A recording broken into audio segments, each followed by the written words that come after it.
Assalamualaikum warahmatullahi wabarakatuh. Nama saya Umi Kalsum Ramadhani, NPM 225201196. Dosen pengampu saya Bapak Yusdianto. Di sini saya akan menganalisa tentang Peraturan Daerah Lampung Nomor 1 Tahun 2019 tentang Rencana Tata Ruang Wilayah atau juga disebut RT/RW. Yang pertama, apa yang menjadi urgensi peraturan daerah tersebut bagi pelaksanaan otonomi daerah dan desentralisasi di daerah tersebut? Peraturan daerah Lampung nomor 1 tahun 2019 ini tentang rencana tata ruang wilayah merupakan salah satu kebijakan penting yang mendukung pelaksanaan otonomi daerah dan desentralisasi di provinsi tersebut. Kebijakan ini tidak hanya bertujuan untuk mengatur pemanfaatan ruang di kawasan Lampung, namun partisipasi masyarakat dapat juga memperkuat demokratisasi di tingkat lokal yang merupakan salah satu tujuan utama dari otonomi dan desentralisasi. Peraturan Daerah Lampung Nomor 1 Tahun 2019 tentang RT/RW sangat mendesak untuk mendukung pelaksanaan otonomi daerah dan desentralisasi. Peraturan ini tidak hanya menjadi pedoman pengelolaan ruang, tetapi juga alat untuk mencapai pembangunan berkelanjutan, meningkatkan kualitas hidup, dan melindungi lingkungan.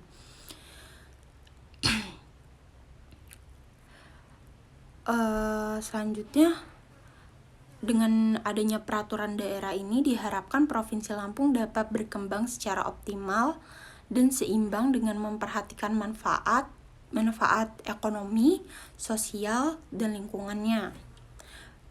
Setelah itu ada beberapa bagian dari Peraturan Daerah Lampung Nomor 1 Tahun 2019 yang menunjukkan bagaimana peraturan ini mendukung otonomi daerah dan desentralisasi di daerah tersebut. Yang pertama ada pasal 1, dengan adanya definisi yang jelas dari setiap pihak yang terlibat dalam pelaksanaan RT/RW tersebut memiliki pemahaman yang sama tentang berbagai konsep yang digunakan seperti ruang terbuka hijau, kawasan strategis, dan kawasan lindung. Yang kedua, pasal 2 hingga pasal 5 menjelaskan tujuan dari penyusunan RT/RW tersebut, yaitu untuk mewujudkan ruang wilayah yang aman, nyaman, produktif, dan berkelanjutan. Yang ketiga ada dari pasal 6 hingga pasal 9 yang menguraikan rencana struktur ruang wilayah yang mencakup sistem pusat pelayanan jaringan, prasarana wilayah, dan kawasan strategis. Selanjutnya pasal 10 hingga pasal 14 membahas tentang rencana pola ruang wilayah yang meliputi kawasan lindung dan kawasan budidaya. Pasal 15 hingga pasal 20 mengatur tentang arahan pemanfaatan ruang untuk berbagai kegiatan seperti permukiman, pertanian, industri, pariwisata, dan lainnya. Pasal 29 hingga pasal 24 bagian ini adalah bagian yang penting untuk memastikan bahwa setiap kegiatan pemanfaatan ruang ini dilakukan sesuai dengan rencananya yang telah ditetapkan itu, dan memberikan sanksi terhadap para pelanggarnya. Pasal 25 mengatur tentang pembiayaan penyelenggaraan penataan ruang yang mencakup sumber pendanaan dan mekanisme penggunaannya. Serta pasal 26 hingga pasal 27 mengatur tentang ketentuan peralihan untuk menjamin kelancaran transisi dari kebijakan lama ke kebijakan yang baru. Pasal 28 hingga pasal 30 adalah ketentuan penutup yang menjelaskan hal-hal teknis terkait berlakunya peraturan daerah ini dan mekanisme perbaikannya jika diperlukan. Yang kedua, mengapa peraturan daerah tersebut diperlukan bagi daerah? Jelaskan secara filosofi, sosiologis, serta yuridis. RT/RW ini bermanfaat untuk mengetahui penataan dan pengelolaan ruang di lingkungan yang akan dipilih. Pembangunan pemukiman dan perumahan juga perlu disesuaikan dengan ketentuan ruang dan wilayah. Secara filosofi, peraturan daerah RT/RW Lampung merupakan wujud nilai dasar yang melandasi kehidupan bermasyarakat, berbangsa, bernegara. Nilai-nilai tersebut antara lain adalah keadilan, keberlanjutan, kesejahteraan. Selanjutnya, dari sudut pandang sosiologi, peraturan RT RW daerah berfungsi sebagai alat untuk mengatur interaksi sosial dan dinamika masyarakat dalam pemanfaatan ruang daerah. Ada beberapa aspek penting dari sudut pandang sosiologi ini, antara lain partisipasi masyarakat dan keseimbangan sosial. Secara yuridis, peraturan daerah RT RW Lampung juga mempunyai landasan hukum yang kuat yang bertujuan untuk memberikan kepastian hukum terhadap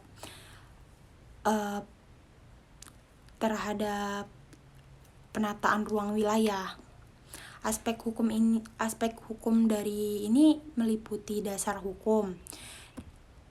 Peraturan daerah RT RW ini didasarkan pada berbagai peraturan perundang-undangan termasuk Undang-Undang Nomor 26 Tahun 2007 tentang penataan ruang dan peraturan lainnya yang terkait. Selanjutnya, pasal 1 peraturan daerah ini menjelaskan pengertian dan istilah yang digunakan, mengacu pada ketentuan hukum yang lebih tinggi yang menjadi dasar hukum pelaksanaannya, Selanjutnya, penegakan hukum. Untuk memastikan penegakan hukum ini untuk memastikan bahwa setiap pemanfaatan ruang dilakukan sesuai dengan rencana yang telah ditetapkan dan memberikan sanksi terhadap pelanggarnya yang melakukan pelanggaran gitu. Jadi demikian, ada kepastian hukum bagi semua pihak yang terlibat.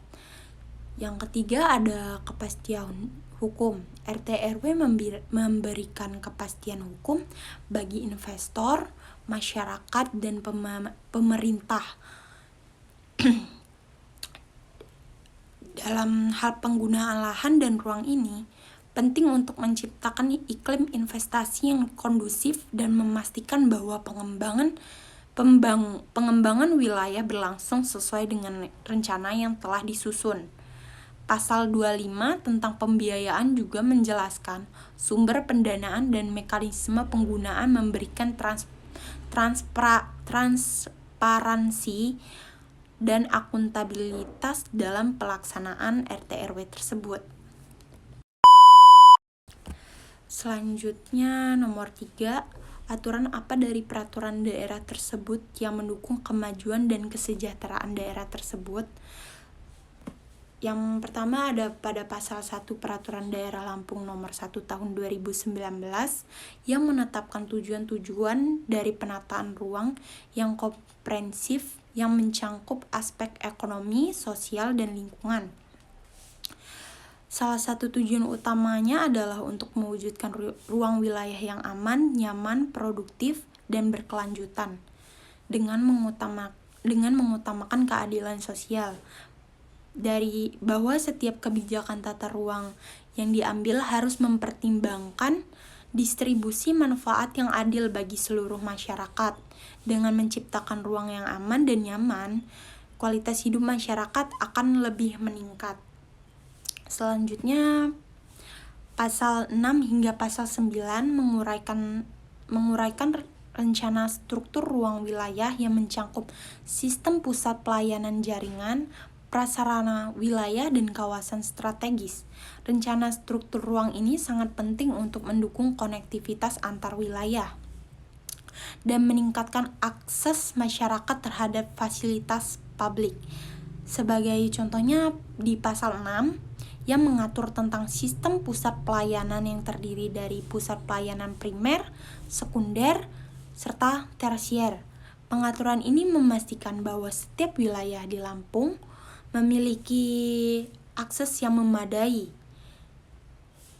seperti terhadap layanan dasarnya seperti kesehatan, pendidikan, perdagangan yang merupakan elemen penting dalam meningkatkan dalam meningkatkan kualitas hidup masyarakat serta kesejahteraan masyarakat di daerah tersebut.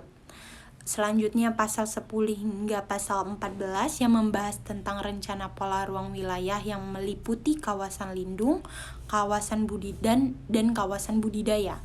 Pengaturan pola ruang ini dirancang untuk menjaga keseimbangan antara pemanfaatan ruang untuk kegiatan ekonomi dan perlindungan lingkungan. Contohnya pada pasal 10 ini menetapkan kawasan lindung yang berfungsi untuk melindungi dan melestarikan lingkungan hidup. Pasal ini mencakup kawasan hutan lindung, kawasan resapan air, dan kawasan perlindungan setempat. Dengan adanya kawasan lindung, ekosistem alam tetap terjaga yang pada gilirannya akan mendukung keberlanjutan sumber daya alam. Yang penting bagi perekonomian daerah tersebut. Jadi selanjutnya pasal 15 hingga pasal 20 yang memberikan arahan pemanfaatan ruang untuk berbagai kegiatan seperti permukiman, pertanian, pariwisata, industri, dan lainnya. Arahan ini memberikan pedoman bagi pemerintah daerah dan pelaku usaha dalam melaksanakan kegiatan pembangunan tersebut, sehingga setiap kegiatan yang dilakukan tetap sesuai dengan rencana tata ruang yang telah ditetapkan serta disusun. Pasal 21 hingga pasal 24 menjelaskan mekanisme pengendalian pemanfaatan ruang termasuk perizinan, pengawasan, dan penegakan hukum. Pengendalian ini penting untuk memastikan setiap penggunaan ruang terlaksana sesuai rencananya yang telah ditetapkan. Contohnya, pasal 21 ini mengatur mekanisme perizinan pemanfaatan ruang dengan memiliki prosedur perizinan yang jelas dan transparan. Pemerintah daerah dapat mencegah penyalahgunaan lahan dan memastikan penggunaan ruang dilakukan sesuai rencana tata ruang yang ada. Selanjutnya pasal 23 juga mengatur tentang pengawasan dan pengendalian pemanfaatan ruang. Pengawasan ini dilakukan untuk memastikan bahwa setiap kegiatan pembangunan dan pemanfaatan ruang tidak melanggar ketentuan daerah tersebut. Jika terdapat pelanggaran, pemerintah daerah dapat mengambil tindakan tegas untuk menegakkan hukum. Dengan demikian, pengendalian pemanfaatan ruang ini tidak hanya memberikan kepastian hukum bagi para pelaku usaha dan masyarakat, tetapi juga melindungi kepentingan publik secara keseluruhan. Selanjutnya, pasal 25 yang mengatur tentang pembiayaan pelaksanaan perencanaan tata ruang, termasuk sumber keuangan dan mekanisme penggunaannya. Dengan pengaturan keuangan yang jelas, maka pelaksanaan peraturan daerah tersebut dapat berjalan lancar dan berkelanjutan. Pasal ini menjelaskan sumber keuangan penataan ruang dapat berasal dari anggaran pendapatan dan belanja daerah (APBD), anggaran pendapatan dan pembelanjaan negara (APBN), dan sumber pendanaan lainnya yang sah. Mekanisme ini memastikan dana yang tersedia digunakan secara efektif dan efisien untuk mendukung berbagai program dan kegiatan terkait perencanaan penggunaan lahan. Dari pasal yang saya sebut tadi, kita bisa lihat bahwa peraturan daerah ini sangat mendukung kemajuan serta kesejahteraan daerahnya. Yang keempat, jelaskan mengapa daerah lain perlu membuat peraturan daerah yang sama. Peraturan daerah Lampung nomor 1 tahun 2019 ini merupakan langkah strategis yang sangat penting bagi setiap daerah di Indonesia. Setiap daerah perlu membuat peraturan daerah serupa untuk mengatur tata ruang wilayahnya. Mengapa saya bisa bilang seperti itu? Karena peraturan daerah tersebut sangat banyak manfaatnya. Yang pertama dapat juga meningkatkan efisiensi pengelolaan infrastruktur. Yang kedua, pengelolaan sumber daya alam secara berkelanjutan. Yang ketiga, mendorong partisipasi dan pemberdayaan masyarakat. Yang keempat, meningkatkan kualitas hidup dan kesejahteraan masyarakat. Yang kelima, berperan penting dalam mendukung pertumbuhan ekonomi daerah. Yang keenam, melanjutkan keselarasan dengan kebijakan nasional. Yang terakhir, mengurangi ketimpangan pembangunan antar wilayah. Segitu saja dari saya. Saya ucapkan terima kasih. Wassalamualaikum warahmatullahi wabarakatuh.